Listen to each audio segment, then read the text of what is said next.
По комплетирањето на изградбата и завршувањето на огласот за распределба на становите во новата социјална зграда во Кочани, Министерството за транспорт и врски наскоро ќе ги додели и решенијата за вселување на новите собственици. Објектот е лоциран во местноста Драчевик и располага со 43 стана на вкупно 1620 метри квадратни корисна површина. Се градеше со средства од Акционерското друштво за изградба и стопанисување со стамбен и деловен простор.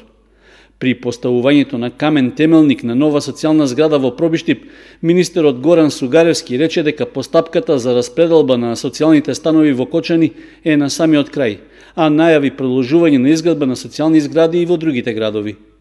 Значи, овие денови ги потпишав решенијата кои што беа во делот на определување на социјалните станови, на категоријата на социјални станови кои што се во општина Кочани. Овие денови ќе ги добијаат решенијата оние кои што аплицираја претходно. Така да претходно тоа се случи со Македонски брод. Ние силно работиме на тоа да во оваа година се обезбедат изградба на социјални станови во Пехчево, во Дебар, по Свети Николе, по Виница.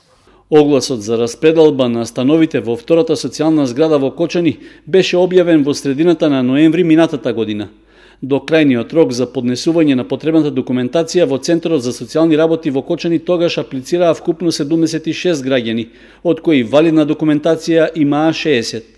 Од нив беше направен изборот според претходно објавените критериуми, а вселувањето на станарите се очекува уште ова лето.